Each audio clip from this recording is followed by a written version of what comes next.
क्या आपकी रीतिकाल की तैयारी वाकई में इतनी मजबूत है कि आप आयोग के सबसे उबाऊ सवालों का सामना कर सकते हैं? अगर हाँ, आज के यह 30 हाई लेवल प्रश्न आपके कॉन्सेप्ट और आपके कॉन्फिडेंस दोनों की असली परीक्षा लेने वाले हैं। अगर तैयार हैं तो यह रहा आपके सामने पहला ही प्रश्न। रीतिकालीन कवियों के जन्म वर्ष के आधार पर सही कालक्रम के अनुसार इसे क्या क्रम में लगाना है? ऑप्शन आपके स्क्रीन पर है, बताइए। पहला ही सवाल एकदम मज़ेदार है। आपका ऑप्शन हो जाएगा इसमें कौन सा सही हो जाएगा? तो सही ऑप्शन की बात करें, option B is right answer, यानी कि चिंतामणि, फिर भूषण, मतीराम और जसवंत सिंह। अगर आप ध्यान से देखेंगे तो इन तीनों लोगों में कोई ना कोई संबंध होगा, और चारों यहाँ पे जो राइटर दिए गए हैं बहुत ही महत्वपूर्ण है, इनकी रचनाएं भी महत्वपूर्ण है और इनसे रिलेटेड पंक्तियाँ भी महत्वपूर्ण है। तो चलिए व्याख्या में चेक कर लेते हैं कि आखिर इनका समय वर्ष क्या रहा है। तो यहाँ पे हम कवियों का कालक्रम देखेंगे तो चिंतामणि त्रिपाठी जी का हो जाएंगे 1609 और भूषण जी का हो जाएगा 1613, मतीराम का 1617 और जसवंत सिंह का हो जाएगा 1626। यह क्या हो जाएगा? सही। तो ध्यान रखिएगा। अगला प्रश्न आपकी स्क्रीन पर रहा, इससे भी खतरनाक सवाल है। सूची 1 में मतीराम के ग्रंथ दिए गए हैं और सूची 2 में उनके आश्रयदाता के साथ सुमेलित करना है कि मतीराम ने किस आश्रयदाता के शरण में रह के उनके बारे में कौन सा ग्रंथ लिखा है। तो फिलहाल आप लोग ऑप्शन देख लीजिए, ऑप्शन यहाँ नीचे रहा, तो यहाँ पे देख लेते हैं हम लोग कि इसमें से कौन सा सही हो जाएगा। अगर ललित ललाम की बात करें तो यह किसके आश्रयदाता के रूप में थे? तो हो जाएंगे भाव सिंह हाड़ा के आश्रय के रूप में इन्होंने ललित ललाम की रचना की थी। अलंकार पंचाशिका यह ज्ञानचंद्र, और वृत्त कौमुदी यहाँ पे हो जाएंगे स्वरूप सिंह बुंदेला, और फूल मंजरी की बात करें तो हो जाएंगे जहांगीर के आश्रय में इन्होंने रहकर लिखा था और यह जहांगीर से संबंधित है। यहाँ पे हम लोग अगर ऑप्शन की बात करें तो हो जाएगा option A is right answer. अब इसी तरह प्रश्नों को, इससे भी शानदार प्रश्न आपके यहाँ पे स्क्रीन पर मिलेंगे। यहाँ पे कथन और कारण वाले प्रश्न दिए गए हैं। इसमें अभिकथन में कहा गया कि आचार्य रामचंद्र शुक्ल ने भूषण को हिंदू जाति का प्रतिनिधि कवि माना है, और कारण बताया गया कि भूषण के वीर रस के उद्गार सारी जनता के हृदय की संपत्ति हुई, क्योंकि उन्होंने शिवाजी और छत्रसाल की वीरता का वर्णन किया जिसमें कोई झूठी खुशामद नहीं थी। अब बताना है आपको इसमें से कौन सा सही हो जाएगा। हालांकि आप लोग जानते ही होंगे कि कौन सा सही हो जाएगा। तो सही ऑप्शन की बात करें तो हो जाएगा ऑप्शन ए आर दोनों सही हैं और आर एक की व्याख्या भी करता है। चलिए बढ़ते अपने अगले प्रश्न की ओर। अगला प्रश्न आपके स्क्रीन पर रहा। यहाँ पे कवि देव, जिनका पूरा नाम देवदत्त हो जाएंगे, उनकी रचनाएं हैं और उनके विषय वस्तु के साथ क्या करना है? मिलान करना है। चलिए देख लीजिए, यह रहे क्वेश्चन, और ऑप्शन की बात करें तो हो जाएंगे आपके ऑप्शन। तो यहाँ पे अगर हम अष्टयाम की बात करें तो इसमें किसका वर्णन यानी इसका विषय वस्तु हो जाएगा? 8 पारों में नायक नायिका के बीच का विलास का वर्णन देखने को मिला है, और भाव विलास, यह भाव विलास हो जाएगा रस एवं नायक नायिका भेद का वर्णन इसमें मिला है। देव माया प्रपंच, इसका हो जाएगा यहाँ पे संस्कृत नाटक प्रबोध चंद्रोदय का पद्य अनुवाद है, और सुख सागर तरंग हो जाएगा यहाँ पे अनेक ग्रंथों में लिए हुए कवित्व सवैयों का संग्रह, यह हो जाएगा यहाँ पे। तो यहाँ ए का 2 सही हो जाएगा और बी का 3। तो देखते हैं यहाँ पे ए का 2 बी का 3 किस में हो जाएगा? ए का 2 बी का 3 इसी में है, सिर्फ ए का 2 बी का 3 हो जाएंगे। पहला ऑप्शन आपका क्या हो जाएगा? सही हो जाएगा। चलिए बढ़ते हैं अगले प्रश्न की ओर, और इससे भी शानदार प्रश्न आपके स्क्रीन पे रहा। यह रहा अगला प्रश्न। निम्नलिखित में से कौन सा ग्रंथ महाराज जसवंत सिंह द्वारा रचित वेदांत विषय के निरूपण से संबंधित नहीं है?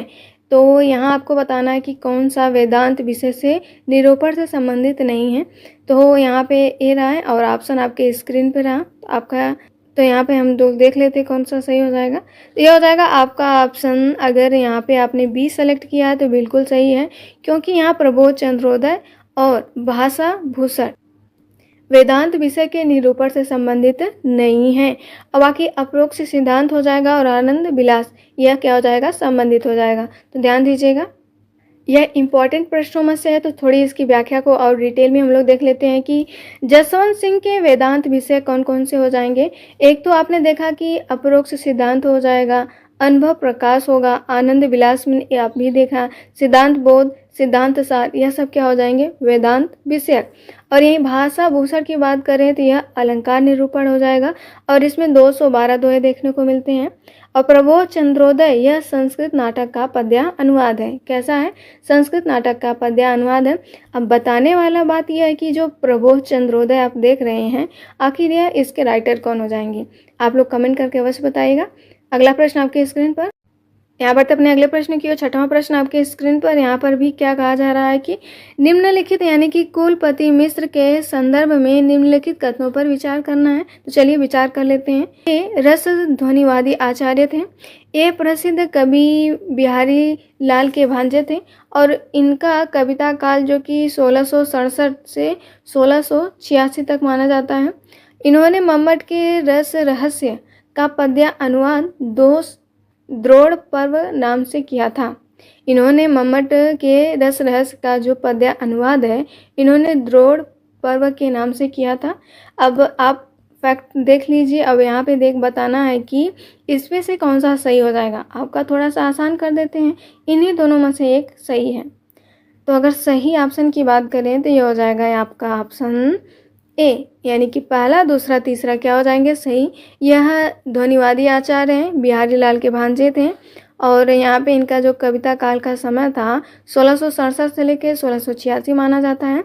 लेकिन जो चौथा ऑप्शन क्या हो जाएगा? गलत। यानी कि ऑप्शन पहला तो सही है, पहला, दूसरा, तीसरा क्या हो जाएंगे? सही। चलिए यहाँ पे देख लेते हैं आखिर गलत क्यों है। तो यहाँ पे जो मम्मट के रस रहस्य का जो छाया अनुवाद आपने देखा कि रस रहस्य के नाम से ही किया गया है, लेकिन जो द्रोण पर्व है यह 1680 में महाभारत के द्रोण पर्व का क्या है? पद्य अनुवाद देखने को मिलता है। क्या हो जाएगा? पद्य अनुवाद देखने को मिलता है। इस वजह से क्या हो जाएगा? गलत हो जाएगा। यहाँ पे कहा कि महाकवि भूषण के मूल नाम के संबंध में विद्वानों का मत दिया गया है, उसके साथ मिलान करना है कि गणपति चंद्र गुप्त ने महाकवि भूषण को क्या मूल नाम दिया है? इनके द्वारा दिया गया नाम हो जाएगा यहाँ पे, इन्होंने पतिराम या फिर मनीराम का नाम बताया है। और आचार्य विश्वनाथ की बात करें तो इनके द्वारा इन्हें कहा गया घनश्याम नाम बताया गया। चित्रकूट के सोलंकी राजा रुद्र ने इन्हें कवि भूषण की उपाधि दी। यानी कि आपका पहला क्या हो जाएगा? सही हो जाएगा।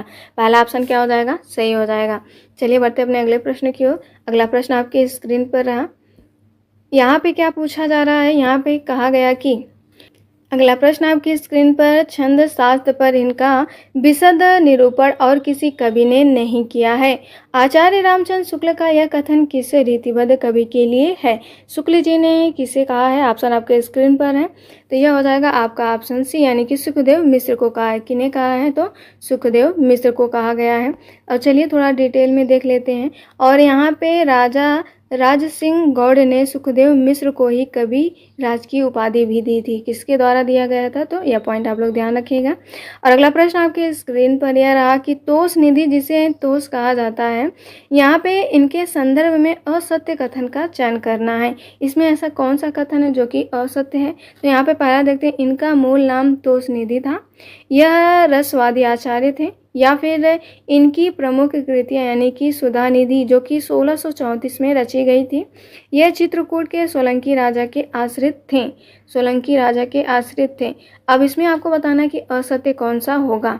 असत्य की बात करें तो यह हो जाएगा, अगर आपका ऑप्शन डी है तो क्या हो जाएगा? सही हो जाएगा। ऑप्शन डी इज असत्य। और यहाँ पे सत्य, इनका मूल नाम तोष निधि था, यह एक रहस्यवादी आचार्य थे। और सुधा निधि जो कि 1634 में इनका प्रमुख कृति है। और बढ़ते हैं यहाँ पे अगले प्रश्न की ओर। अगला प्रश्न यहाँ रहा, यहाँ पे कथन वाले प्रश्न है। यहाँ पे मतीराम के प्रथम ग्रंथ के संबंध में विवाद पर विचार करना है। पहला कथन कि मतीराम का प्रथम ग्रंथ फूल मंजरी माना जाता है, और दूसरा डॉक्टर बच्चन सिंह ने रसराज को मतीराम का प्रथम ग्रंथ माना है। अब आपको इसमें बताना है कि कौन सा सही हो जाएगा। तो ये हो जाएगा आपका ऑप्शन सी, यानी कि दोनों ही कथन क्या है? अपने आप में सही है। क्या हो जाएगा? दोनों ही कथन क्या है? सही है। चलिए बढ़ते अपने अगले प्रश्न की ओर। और यहाँ पे क्या पूछा जा रहा है कि रचना काल के अनुसार मतीराम के ग्रंथों का सही कालक्रम क्या होगा? मतीराम के ग्रंथों का सही कालक्रम क्या होगा? ऑप्शन आपके स्क्रीन पर है, तो क्या सही हो जाएगा? सही ऑप्शन की बात करें, ऑप्शन बी यानी कि रसराज, ललित ललाम, सतसई और बृंद कौमुदी, यही इनका क्या हो जाएगा रचना काल के अनुसार इनका सही क्रम। चलिए व्याख्या को आगे बढ़ाते हैं, अच्छे से देखेंगे। यहाँ पे रसराज की बात करें तो 1663 में, ललित ललाम 1664 में, सतसई 1681 में, अलंकार पंचाशिका 1690 और वृत्त कौमुदी ये हो जाएंगे 1701। ध्यान दीजिएगा, एकदम लगे लगे हैं सब। यहाँ अगला प्रश्न है, कवि देव द्वारा अपने विभिन्न आश्रयदाताओं को समर्पित ग्रंथों का सही मिलान करना है। एक तरफ देव के जो ग्रंथ दिए गए हैं, एक तरफ उनके आश्रयदाता के संबंधित ग्रंथ से मिलान करना है। तो यहाँ पे रहे ऑप्शन आपके स्क्रीन पर, ये देख लीजिए। तो चलिए यहाँ पे देख लेते हैं। अगर भवानी विलास की बात करें तो भवानी जी है तो भवानी दत्त वैश्य हो जाएंगे। कुशल विलास कुशल है तो कुशल सिंह हो जाएंगे। और प्रेम चंद्रिका यहाँ पे हो जाएंगे उद्योत सिंह। और रस बिलात राजा मोतीलाल, कौन हो जाएंगे राजा मोतीलाल। यानी कि ए का 2 सही हो जाएगा और बी का 4। तो चलिए देख लेते हैं यहाँ कहाँ सही है। यह हो जाएगा आपका ऑप्शन बी। कौन सा पहला ऑप्शन क्या है सही हो जाएगा, ए का 2 बी का 4। आगे बढ़ते हैं इसी तरह अगले प्रश्न की ओर। अगला प्रश्न यहाँ पद्माकर सिंह जो कि इनका जो समय सीमा है 1553 से लेकर 1833 तक के आश्रयदाताओं की सूची में निम्न में से कौन शामिल नहीं है। पद्माकर सिंह के आश्रयदाताओं की सूची में कौन सा इसमें शामिल नहीं है। अब आपको बताना है तो कौन सा सही हो जाएगा। यह हो जाएगा ऑप्शन डी, यानी कि सवाई जयसिंह यह इनसे संबंधित नहीं है। हो जाएंगे रघुराव अप्पा, अनूप गिरी जिनका उपनाम है हिम्मत बहादुर, दौलत राव सिंधिया, यह इनके क्या हो जाएंगे आश्रयदाताओं की सूची में। और यहीं पे अगर हम देखें इन्हें पद्माकर से 10 आश्रयदाताओं के नाम आपको देखने को मिलेंगे। यहाँ पे एक बार देख लीजिए। रघुराव अप्पा, महाराज जैतपुर, नून अर्जुन सिंह, परीक्षित, अनूप गिरी, रघुनाथ राव, प्रताप सिंह, जगत सिंह, भीम सिंह और दौलत राव सिंधिया। और यहाँ सवाई जयसिंह यहाँ इनसे संबंधित नहीं है। आगे बढ़ते हैं अगले प्रश्न की ओर। और यहाँ पे क्या दिया गया है, एक तरफ उनके कवि हैं, एक तरफ उनके जन्म स्थान दिए गए हैं। आजकल के एकदम पसंदीदा प्रश्न जन्म स्थान से संबंधित पूछे जा रहे हैं, उनका समय पूछा जा रहा है, कथन पंक्तियाँ पूछी जा रही हैं। ये सब क्या है एकदम ट्रेंडिंग टॉपिक है। तो आपको बताना है तो यहाँ पे आप लोग ऑप्शन देख लीजिए कौन सा सही हो जाएगा। तो चलिए देख लेते हैं। तो यहाँ पे देखते हैं। तो अगर चिंतामणि त्रिपाठी की बात करें, इनका जो जन्म हो जाएगा ये पूछा गया है तिकनवापुर, जो कि अभी हाल ही की एग्जाम हुआ था उसमें पूछा गया था। और यहाँ देवदत्त जिनका पूरा नाम देवदत्त हो जाएगा, इनका जन्म हुआ था इटावा में। पद्माकर सिंह का इनका हो जाएगा बादा में। और भिखारी दास का प्रतापगढ़ के यहाँ पे ट्योंगा जिला में हुआ था। तो ध्यान दीजिएगा, यहाँ अगर सही ऑप्शन की बात करें तो ये हो जाएगा option A is right answer. आगे बढ़ते हैं अगले प्रश्न की ओर। अगला प्रश्न आपके स्क्रीन पर यहाँ पे क्या पूछा जा रहा है, यहाँ पे कि शिवा को बखानों की बखानों छत्रसाल को यह जो प्रसिद्ध पंक्तियाँ हैं किस रीतिबद्ध कवि की है और किस पर कही गई है। तो ध्यान दीजिएगा, यहाँ पे एक के साथ डबल प्रश्न है, किसकी पंक्तियाँ हैं और किस पर कही गई हैं।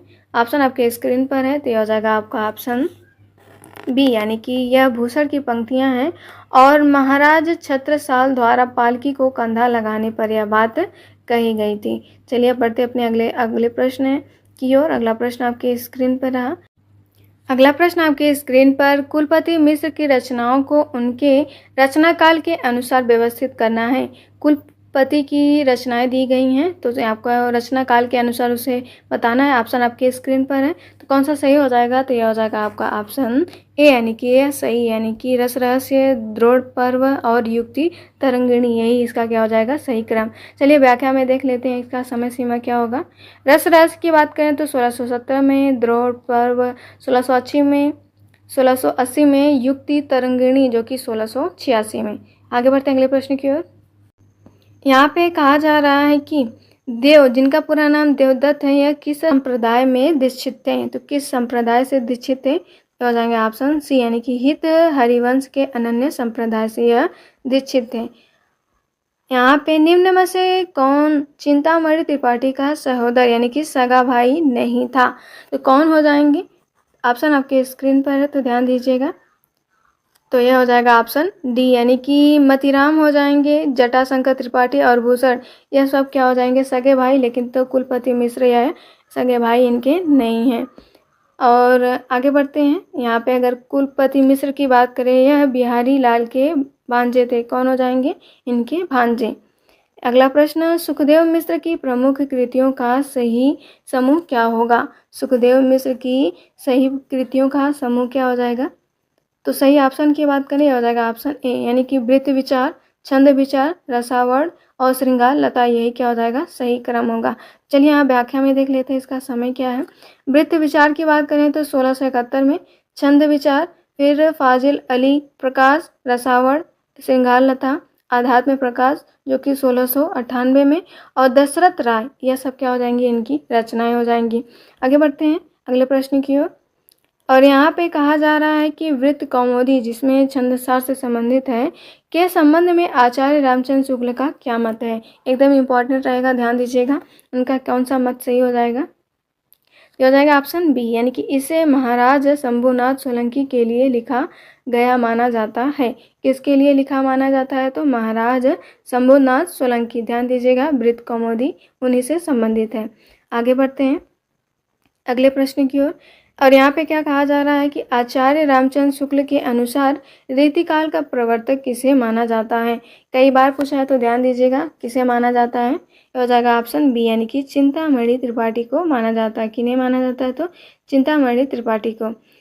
कवि देव की वह रचना कौन सी है जिसमें कृष्ण के जीवन से संबंध प्रबंध काव्य है? तो कौन सी रचना हो जाएंगी? यह हो जाएगा आपका ऑप्शन सी, यानी कि देवचरित। किससे संबंधित है? ध्यान दीजिएगा, तो यह कृष्ण के जीवन से संबंधित है, वह हो जाएगा देवचरित। अगला प्रश्न यहाँ पे मतिराम की सी रस स्निग्ध और प्रसादपूर्ण भाषा रीति का अनुसरण करने वालों में बहुत ही कम मिलती है। यह जो कथन है, यह किसका होगा? यह जो कथन है, यह किनका हो जाएगा? कथन की बात करें तो option C is right answer, यानी कि शुक्ल जी का हो जाएगा। किनका हो जाएगा? शुक्ल जी का। आगे बढ़ लेते हैं अगले प्रश्न की ओर। अगला प्रश्न यहाँ कथन निष्कर्ष वाले हैं, यानी कि कथन वाले हैं। कथन में कहा गया कि देव आचार्य और कवि दोनों रूपों में प्रसिद्ध है, और देव का पूरा नाम देवदत्त है। हालांकि आप देखते चले आ रहे हैं, इसमें हो जाएगा आपका ऑप्शन बी, यानी कि दोनों तो सत्य हैं, दोनों स्वतंत्र कथन है और आर्य की व्याख्या नहीं कर रहा है, इस वजह से option B is right answer. आगे बढ़ते हैं अगले प्रश्न की ओर। अगला प्रश्न यहाँ पे क्या पूछा जा रहा है कि मतिराम के फूल मंजरी ग्रंथ की क्या विशेषता है? मतिराम के फूल मंजरी ग्रंथ की क्या विशेषता हो जाएगी? तो यह हो जाएगा आपका ऑप्शन बी, यानी कि इसमें 60 दोहों में किसी एक एक फूल का वर्णन है। 60 दोहों में किसी एक एक फूल का वर्णन मिलता है। सबसे बड़ी विशेषता क्या हो जाएगी? यही हो जाएगी। आगे बढ़ते अगले प्रश्न की ओर। अगला प्रश्न यहाँ पे, निम्नलिखित में से कौन रसवादी आचार्य की श्रेणी में आते हैं? यहाँ पे दिया गया है और ऑप्शन आपके स्क्रीन पे रहे कि कौन कौन से आते हैं, कौन कौन से नहीं आते हैं। यह रहे आपके ऑप्शन। चलिए बताइए कि इसमें रसवादी आचार्य की श्रेणी में कौन आते हैं? यह हो जाएगा ऑप्शन बी, यानी कि चिंतामणि त्रिपाठी आते हैं, और तोष निधि, जिनका नाम हो जाएगा तोष। तो कौन आते हैं? चिंतामणि त्रिपाठी और तोष निधि, यानी कि पहला दूसरा क्या हो जाएगा? सही। आगे बढ़ते हैं अगले प्रश्न की ओर। अगला प्रश्न आपके स्क्रीन पे रहा। डॉक्टर नागेंद्र ने कुलपति मिश्र की किस अन्य पुस्तक का नाम उल्लेख किया है जो सामान्यतः सूची में नहीं मिलती है? कौन सी पुस्तक का नाम लिया गया है लेकिन यह सामान्य सूची में नहीं देखने को मिलती है? यह हो जाएगा आपका ऑप्शन ए, यानी कि दुर्गा भक्ति चंद्रिका। इंपॉर्टेंट रहेगा, बिल्कुल ध्यान दीजिएगा कि सूची में नहीं मिलती है। और बाकी संग्राम सार, नक्सिक, युक्ति तरंगिणी, यह सब क्या है? मिलता है। आगे देख लेते हैं। महाराज जसवंत सिंह हिंदी साहित्य में किस रूप में प्रसिद्ध हैं? वह किस रूप में जाने जाते हैं? ऑप्शन आपके स्क्रीन पर है, ये हो जाएंगे ऑप्शन बी, यानी कि प्रधान, आचार्य और शिक्षक के रूप में जाने जाते हैं। यह क्या थे? एक तो आचार्य थे और एक शिक्षक के रूप में जाने जाते हैं। और यह रहा आपके सामने अगला प्रश्न। देवदत्त की रचना शब्द या काव्य रसायन का मूल विषय क्या होगा? यानी कि इसका वस्तु आधार क्या हो जाएगा? ऑप्शन आपके स्क्रीन पर रहा, यह हो जाएगा ऑप्शन। तो आपका ऑप्शन कौन सा हो जाएगा? सी, यानी कि शब्द शक्ति रसादि आदि का वर्णन देखने को मिला है। यह रहा इस प्रैक्टिस सेट का आखिरी प्रश्न। अब आप लोग यह बताएं कि आप लोगों ने 30 प्रश्नों में कितने सही करें और अपना स्कोर ईमानदारी के साथ कमेंट बॉक्स में अवश्य बताइए। और यह भी बताएं कि हाँ, प्रश्नों का लेवल ठीक है या फिर इससे और इजी रखा जाए या फिर इजी टू मॉडरेट रखा जाए। जैसा भी हो आप लोग कमेंट बॉक्स में अवश्य बताइएगा। और हाँ, अगर आप आचार्य रामचंद्र शुक्ल डॉक्टर नागेंद्र को कंप्लीट करना चाहते हैं एआई के माध्यम से, तो स्क्रीन पर जैसा कि आप देख सकते हैं, आप हमारे चैनल की मेंबरशिप के साथ जुड़े। आपको वहाँ ट्रिक के माध्यम से शानदार पीडीएफ भी दिया जाएगा। सब कुछ डिटेल में वर्ड टू वर्ड मिलेगा। और पढ़ते रहिए, मस्त रहिए। तो मिलते हैं नए वीडियो के साथ, तब तक के लिए नमस्कार।